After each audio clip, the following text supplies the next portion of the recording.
Want to do a quick video here on what you need if you are starting out beekeeping.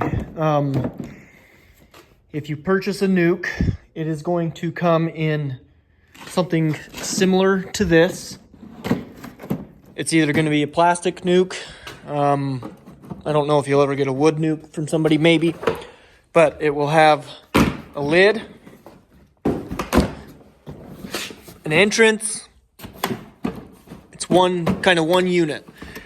This will have 5 frames in it should have brood, eggs, honey, larvae, a laying queen. Basically the heart of an established colony should be in this nuke. And that's it. That's all you'll get. So when you get this, you're going to need to transfer this into a bigger box. Whether you have deeps, these are deep frames, or medium frames, will depend on what size box you need. I run all deep boxes. I try to make sure I have 3 full deeps of frames and comb for each colony. If the brood nest is in this area, then you have 1 for a super. They can store a lot of honey in there.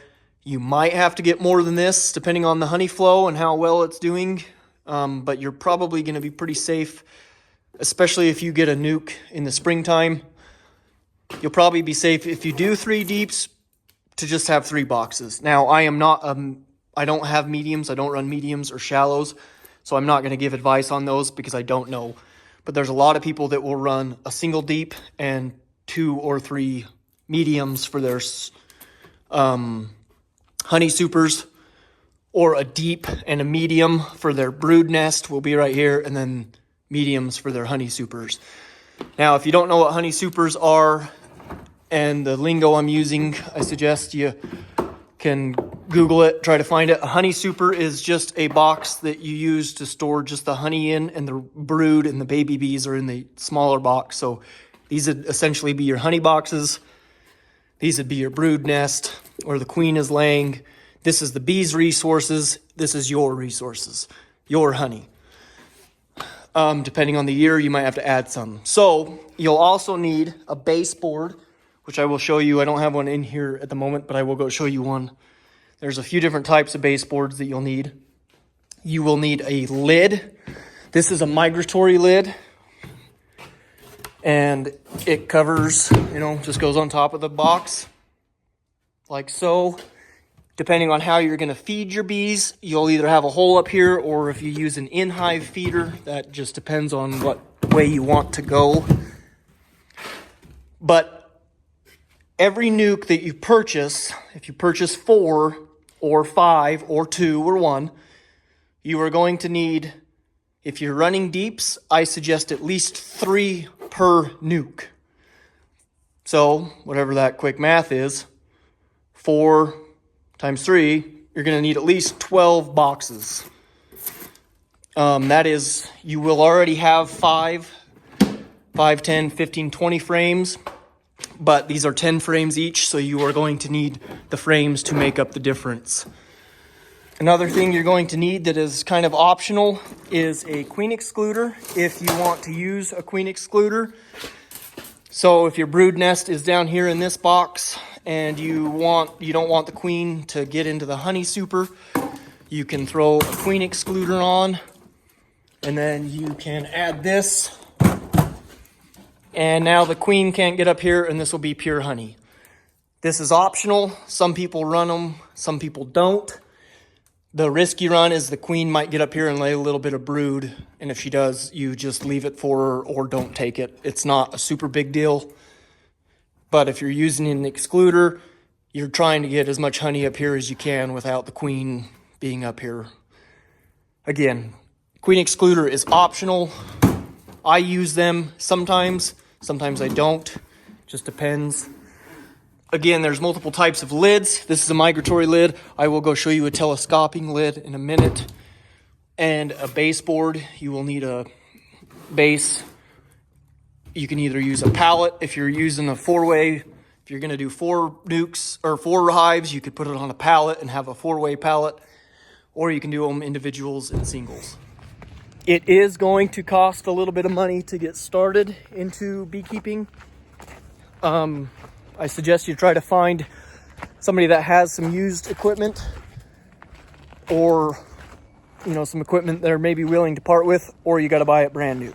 Here is a style of lid that you can get. This is a plastic one. I just got this I was buying some colonies from a guy, and he happened to have a plastic lid, but that's more of a telescoping lid. See, it fits on it and goes all over. If you're doing individual colonies by themselves and gonna have them spread out, I like telescoping lids. If you're gonna have them on a 4-way pallet like this, you have to have migratory lids so the colonies can butt up against each other. If not, you'll have a big gap here and then the bees will get intertwined. So if you're running a pallet, you got to have migratory lids. If you're going to have these on individual stands by themselves, you can run these. This is a baseboard. This has got 2 sides. It's got this smaller ledge, a little bit smaller of an entrance, so you can put your beehive on top of that, or you can flip this over and that gives them a little bit bigger of an entrance. I'm going to set this up here and show you. So you will need a baseboard like this, and then this will be your entrance, or you can flip it and it'll be a little bit smaller entrance depending on the honey flow and the time of year. Sometimes it's good to have bigger or smaller entrances, but you can also use a entrance reducer to put in here, or some stuff, rags or whatever, to make this smaller. Because see, like on this pallet, this is as big of an entrance as they have, and it's not super deep, but this is big and big. So in a small colony, you probably wouldn't want this big of an entrance because they're more I don't know the word. They're more likely to get robbed. They have more space they have to defend. So the smaller the entrance on a smaller colony, the better. There's many ways you can kind of save money and use lids and scrap wood that aren't necessarily top end. For example, I'll show you here. I got some lids that you can just throw on. Let me flip my camera around. This is kind of my boneyard of bee stuff. So like, example, this could work as a lid. All it is a piece of wood cut out to fit a box. I use these when I'm pulling honey to keep over the honey supers, but I mean, realistically, people use this kind of style as a lid all the time. You just need something to keep it covered. I prefer using a migratory lid or something with a little bit of a shim around it so I can put pollen patties and feed on top. Whereas if you use this, it is just flush, flat, and it doesn't give you a whole lot of working room under there. However, this will work, especially if you're using in-hive feeders, which is something like this. This goes inside the colony. It sits there on the edge, and then you can put your sugar syrup in here. I use buckets. I do have some of these that I do use occasionally, but not very often.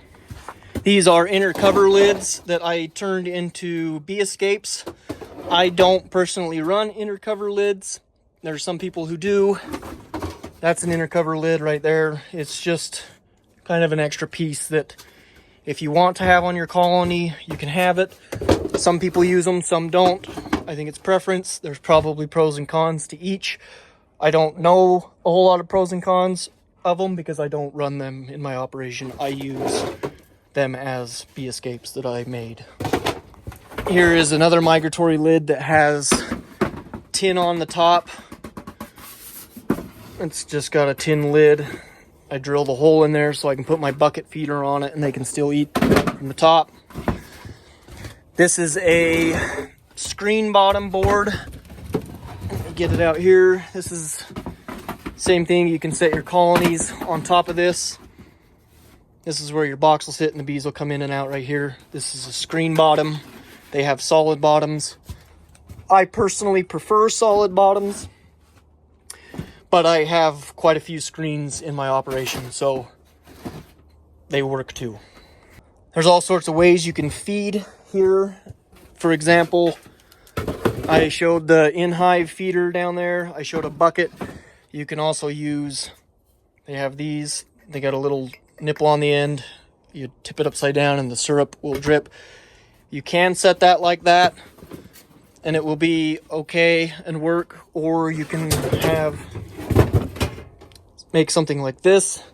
I just found a piece of PVC pipe that would fit that and put that. It just makes it a little bit more stable.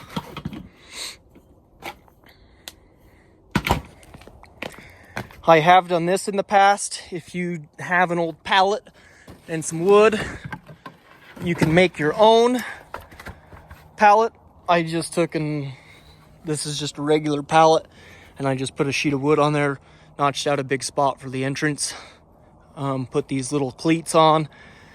It's quite a bit bigger, but they still fit together. You have extra room. You can tell where my hives sit. This doesn't work for transporting if you are transporting them on a semi. You want all your stuff to be the same. This is for if you are just going to put 4 on there and throw them out there in your pasture or wherever, and not, I mean, it's great to move them. It works great, but they don't stack up next to each other real well, and they don't tie together like actual bee pallets do. But if you have pallets, you can buy pallets that are a lot cheaper, or find some for free and just put a top on it like that, cut little entrances for them, and that'll work just fine. You don't have to have anything super fancy. If you are going to be transporting your bees and going to California and such, you will want to get a hold of whoever you are sending your bees with and get specific pallets so they make sure they can fit on their trucks and work together, because you'll have odd sized pallets and then you'll have gaps between them and it will cause some chaos. So quick recap, really the only things that you're going to need to get started is some good bees, frames. Oh, let me go talk about frames real quick. So you can purchase frames like this. These are all plastic frames, or you can buy the wood ones. You can put inserts in them. These are wax or foundation inserts for frames. I have a bunch of frames that I've made, and I'm going to put these on in them and re-wax these, coat these with wax because they're dry. If you purchase from somebody or online, I do like these acorn frames. They're a little bit pricey, but I have enjoyed them and liked them. They come pre-waxed and they're a good solid frame, but that means you still need to find boxes, empty boxes, so you can put your frames in them, or try to find a beekeeper who will sell you some boxes and some frames. If you can purchase one with drawn out comb like this, you will be miles ahead. If you can't and have to get ones that don't have drawn out comb, it's better than not having it, I guess. So those are some of the stuff you're gonna need. You're gonna need a lid. You're gonna need, I would recommend at least 3 boxes per hive per colony. Baseboards, we talked about baseboards. Queen excluder's optional. You're going to need frames. You're going to need a lid. And that's really all you need. You don't really need a whole lot of other accessories, in my opinion. Somebody else might tell you that you need this, or that. You're going to need a hive tool. This is your best friend while you're beekeeping. You're going to need a good suit, smoker. Smoker's a must. What else? As far as honey extract and stuff goes, that's a whole nother video, but you'll need an extractor. You'll need something to deal with the wax.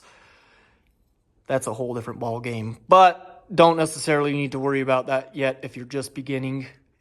Chances are you can find somebody that can help you out. I'm willing to help people out if they would like to utilize the extractor. We can work something out and figure it out. You'll need some buckets for your honey if you get that much. But basically, that is a quick rundown of some of the supplies that you will need to start beekeeping. If you have any other questions or would like to see anything specific up close, let me know in the comments, and I will do the best I can to answer them. Thanks for watching.